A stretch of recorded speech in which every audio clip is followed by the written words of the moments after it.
우리가 지금 사도행전을 함께 공부하고 있는데 이 사도행전의 위치가 어디인가 한번 점검해 볼 필요가 있겠지요. 성경 66권이지만 구약은 3개의 기둥으로 이루어져 있고 신약은 4개의 기둥으로 이루어졌습니다. 구약은 역사서, 시가서, 선지서 이렇게 큰 3개의 기둥이 있고 신약은 복음서, 서신서, 역사서, 예언서 이렇게 4개의 기둥이 있지요. 오늘 그 중에 신약의 역사서는 바로 사도행전입니다. 이 사도행전에 오늘 우리가 13장을 보고 있는데 13장부터 마지막 28장까지는 바울의 선교 여행이 계속 이어지는 사건을 보고 있습니다. 그 중에서 오늘 13장과 14장은 바나바와 바울이 1차 전도 여행을 갔던 그것에 대한 기록입니다.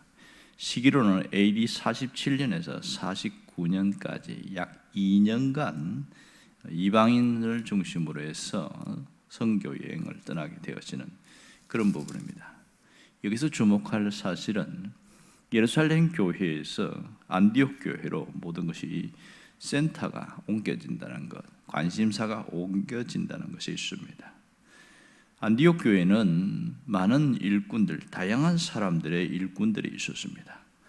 그들에겐 특징이 모두가 복음에 대해서 깨어 있었고 적극적인 사람들이었다는 것이고요. 또 하나는 성령의 특별한 음성에 민감했던 그런 사람들입니다. 오늘 2절에 보면 성령이 이르시되 이렇게 말하고 있습니다. 성령이 이르시되, 이 말은 성령께서 무언가 시킬 일이 있다 이런 뜻이 되겠지요. 성령께서 무엇을 시키려고 그랬을까? 얼마나 중요한 일이기에 이 안디옥 교회에 이런 성령께서 직접 말씀하시는 건가 하는 것이죠. 성령께서 지목한 사람이 누구입니까? 바로 바나바와 오늘 나오는 대로 사울입니다. 이들을 따로 세우라 이렇게 얘기하고 있습니다.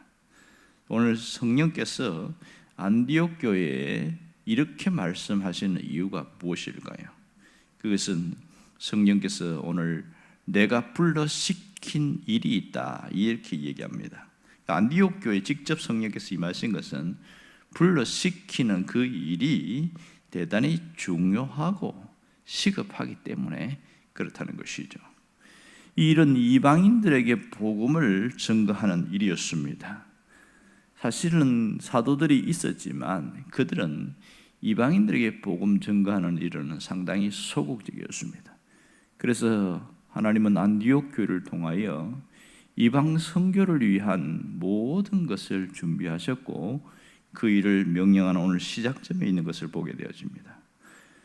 이전까지는 유대 중심의 복음 운동이었다면 오늘 여기서부터 이제 하나님이 주님이 말씀하신 대로 사마리아와 땅끝까지 이르는 그런 복음 전거할 수 있도록 그 영역이 확장되고 있는 것을 알 수 있습니다.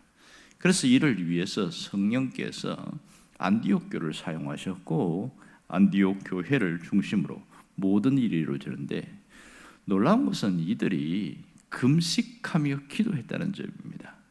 왜 금식을 했냐? 특별한 목적이 없이 주님을 더 잘 섬기기 위한 것이 목적이었습니다.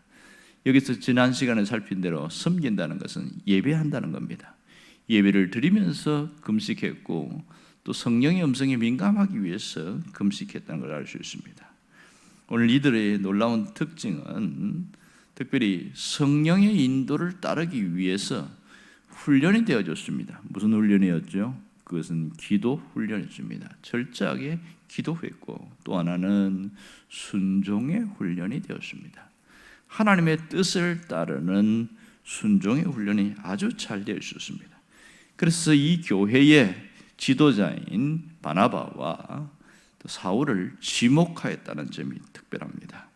여기에는 하나님의 특별한 계획이 있기 때문입니다.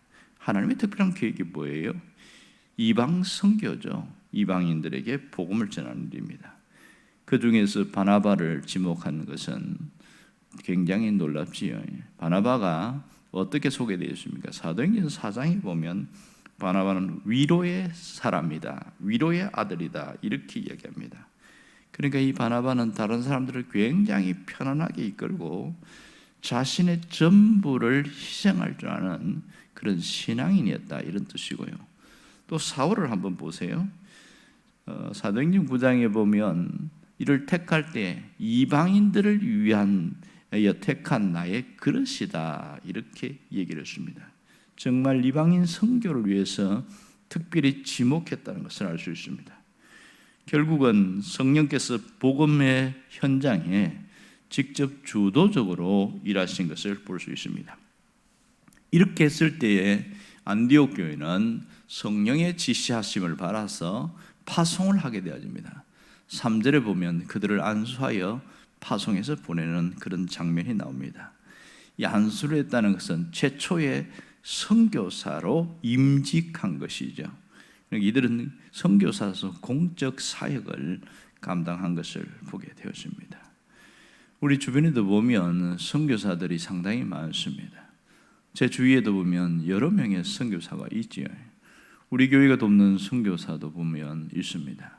이 신정민 선교사님은 처음에는 중국 고산지대에서 선교를 했습니다.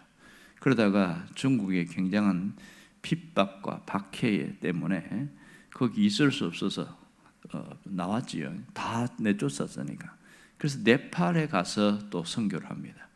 얼마간 또 선교하다가 거기서도 더 이상 있을 수 없어서 한국에 잠깐 들어왔는데, 그러다가 하나님이 지시하심을 따라서 이제 독일에 가서 그렇게 복음을 전하는 일에 맡고 있습니다.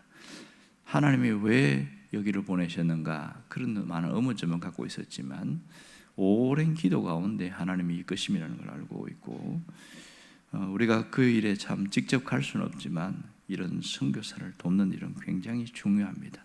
물론 우리가 직접 이렇게 파송한 선교사는 아니지만 우리가 돕는 사역을 하고 있는 것이죠. 이것은 넓은 의미에서 봤을 때 하나님 나라의 사역의 확장이라는 것을 봐야 됩니다. 하나님은 우리 교회가 어느 정도 후원할 수 있도록 그렇게 한 것은 하나님 나라가 확장되어야 되기 때문에 그렇습니다. 사실 선교는 굉장히 외롭습니다.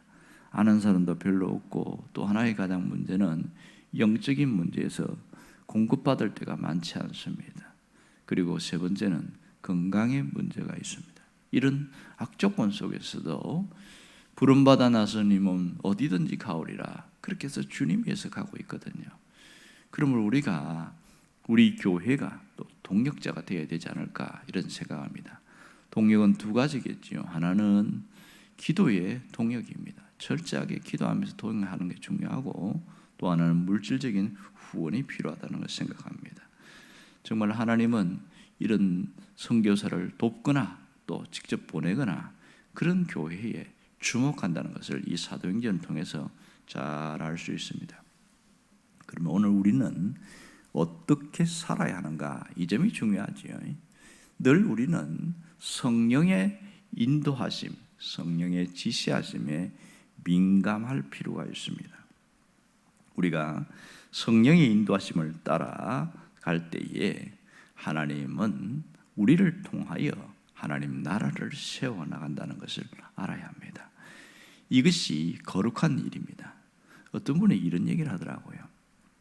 당신의 기도가 잘 응답이 안 되면 믿음의 고리를 걸어라, 그렇게 얘기를 합니다.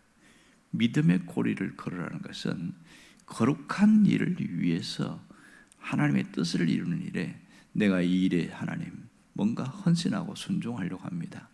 주께서 이 지독한 문제들 하나님 해결해 주십시오, 그런 뜻이죠. 그랬더니 자신의 간증을 들어보니까 믿음의 꼬리를 걸고 기도를 했더니 의외로 빠르게 응답되고 그 어려운 문제들이 하나씩 해결되더라, 이런 얘기를 합니다. 그래서 그 간증을 들어보면 우리가 거룩한 일을 위해서 하나님 앞에 기도할 때 하나님이 굉장히 기뻐한다는 것을 알게 되었습니다. 여러분들이 우리의 현실적인 삶에 문제가 있지만 우리가 살아가면서 거룩한 일을 위하여, 주의 나라를 세우는 위하여 믿음의 고리를 걸는다면 더 우리의 삶이 열정적이고 활기차지 않을까 이런 생각을 합니다. 우리의 신앙생활은 어떤 면에서 마라톤과 같습니다. 끊임없이 달려갑니다. 그 가운데 내가 꿈을 가지고 열정을 가지고 가려면 바로 이러한 일들이 대단히 중요한 것이죠. 오늘 하루의 기도가 중요하고 오늘의 신앙이 내일을 바꾸어 놓습니다. 사람들은 그걸 잘 몰라요. 오늘 내가 가진 신앙의 모습이 내 미래를 바꿀 수도 있다는 것을 안다면 이 하루를 헛되이 보내지 않는다는 것을 압니다. 저와 여러분이 하나님이 주신 이 하루를 귀하게 여기고 성령의 지시하심, 성령의 인도하심을 따라 살기로 결단하기를 주의 이름으로 축원합니다. 기도하겠습니다.